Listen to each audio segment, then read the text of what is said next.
Miracles TV நேயர்களுக்கு வணக்கம். இந்த மோட்டிவேஷனல் வீடியோவில் நீங்கள் பார்க்க இருக்கும் சில நிமிடங்கள் உங்கள் வாழ்க்கையை மாற்றலாம். ஒருமுறை குரு ஒருவர் தன்னுடைய சிஷ்யனுக்கு ஒரு சின்ன உதாரணத்தை சொல்லிவிட்டு, இதிலிருந்து நீ என்ன தத்துவத்தை தெரிந்து கொண்டாய் என்று கேட்டார். அந்த குரு சொன்ன உதாரணத்தையும் அதற்கு அந்த சிஷ்யன் புரிந்து கொண்டதாக சொன்னதையும் நாம் இப்பொழுது பார்க்கலாம். அதற்கு முன்னதாக நேயர்களே, உங்களிடம் ஒரு கேள்வி. நாம் தினமும் இதை சந்திக்காமல் இருக்க மாட்டோம். நிறைய வீணாகும், ஆனால் சேமிக்க முடியாது. நிச்சயம் பயன்படுத்த முடியும். அது என்ன? பதில் தெரிந்தவர்கள் உங்கள் கருத்துக்களை கமெண்ட் பகுதியில் பதிவிடுங்கள். நமது பதிலை அடுத்த மோட்டிவேஷனல் வீடியோவில் சொல்கிறோம். இப்பொழுது குரு சொன்ன உதாரணத்தை பார்க்கலாம். ஒரு ஊரில் ஒரு போர் வீரன் மனைவியுடன் வசித்து வந்தான். அந்த நாட்டின் சார்பாக ஒரு போரில் கலந்துவிட்டு விடுமுறையில் வீட்டிற்கு வந்தான். அப்பொழுதுதான் வந்தவன் மனைவியிடம் பேச முயல்வதற்கு முன்னதாக ஒரு எலி தாவி குதித்து ஓடுவதைக் கண்டு சினம் கொண்டான். உடனே உரையில் இருந்த வாளை எடுத்து வீசினான். அதை சட்டை செய்யாத எலி ஓடி மறைந்து விட்டது. பக்கத்தில் ஒரே சிரிப்பலை. அவனது மனைவிதான் சிரித்து கொண்டு நின்றாள். இவனுக்கு ஒரே அவமானமாக போய்விட்டது. எவ்வளவு போர்க்களத்தில் பார்த்திருக்கிறேன், வெற்றி பெற்றிருக்கிறேன், ஒரு எலி போய் நமது மானத்தை வாங்கிவிட்டதே என்று அவமானம்.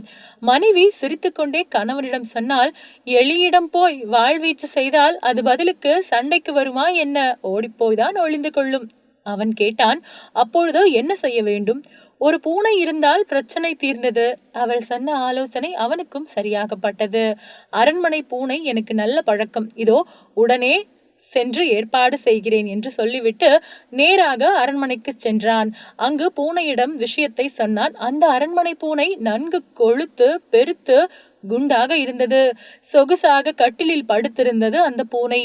இவனிடம், எனக்கு தெரிந்த ஒரு ஜமீன்தார் வீட்டு பூனை இருக்கிறது, நான் சொன்னேன் என்று அதனிடம் சொல், அது வந்து உன் வீட்டில் உள்ள எலி பிரச்சனைக்கு தீர்வு தரும் என்று சொல்லி அனுப்பியது.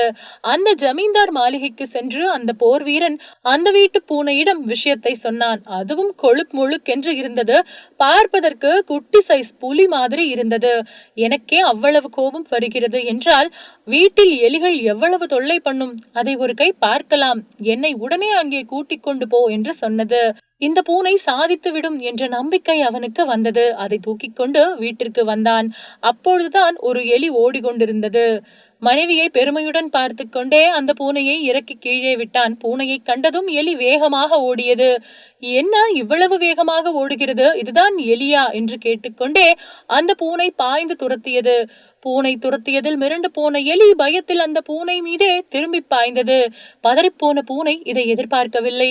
எலி தன் மீதே விழுந்ததைக் கண்டு மிரண்டு போன அந்த பூனை ஜன்னல் வழியாக குதித்து ஓடி மறைந்தது.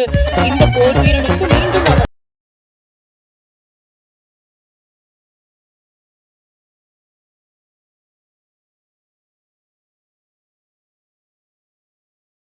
சொகுசு பூனையிடம் நடந்த விஷயத்தை சொன்னான்.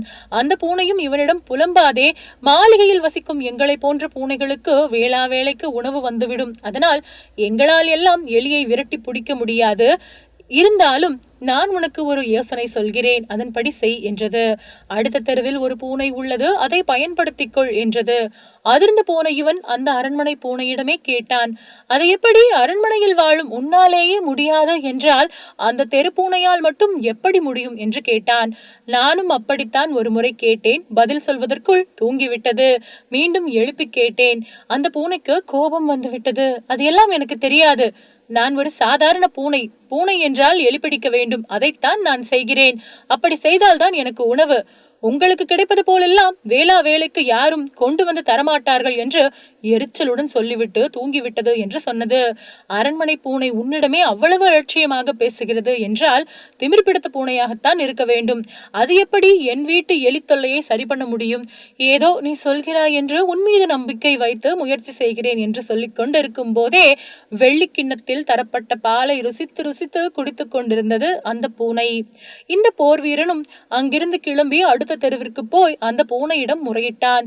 அந்த பூனையோ மெலிந்து காணப்பட்டது. இவனுக்கு அதன் மீது நம்பிக்கை வரவில்லை. இருந்தாலும் சொல்லி அனுப்பியது அரண்மனை பூனையாயிற்றே, அதன் மீது இவனுக்கு நம்பிக்கை இருந்தது. இந்த நம்பிக்கை இல்லாத பூனையை தூக்கி கொண்டு தன் வீட்டிற்கு சென்றான். கீழே இறக்கி விட்டவுடன் ஒரே தாவு தாவி அங்கே தெரிந்து கொண்டிருந்த எலியை பிடித்து கபளிகரம் செய்தது. அந்த போர் வீரனுக்கு ஒரே ஆச்சரியம். பெரிய இடத்து பூனைகளால் முடியாததை நீ எப்படி சாதித்து முடித்தாய் என்று கேட்டான். அந்த பூனையும் அதற்கு பதில் சொன்னது, சாதனை என்பதெல்லாம் தெரியாது.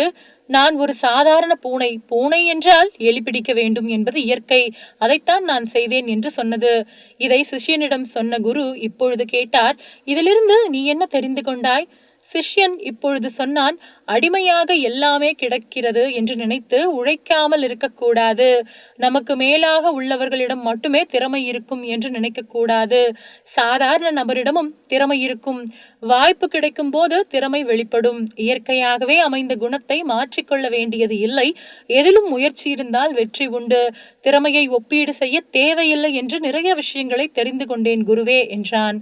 நம்மிடம் உள்ள சின்ன சின்ன தவறுகளை நாமே சரி செய்து கொண்டால் வாழ்க்கையில் வெற்றி எட்டிவிடும் தூரம்தான். உங்களை விட உங்களை பற்றி நன்கு அறிந்தவர்கள் யாரும் இருக்க முடியாது. உங்கள் வெற்றியை உங்களை விட அதிகமாக விரும்பியவர்கள் உங்கள் நலம் விரும்பிகளும் குடும்பத்தினராகவும் தான் இருப்பார்கள். உங்கள் வெற்றி தனிப்பட்ட உங்களுடையதாக இருந்தாலும் அதன் பலன்கள் உங்களுக்கு நெருக்கமானவர்களுக்கும் தான் கிடைக்கப் போகின்றது. மீண்டும் விரைவில் வேறொரு வீடியோவில் சந்திப்போம். நன்றி, வணக்கம்.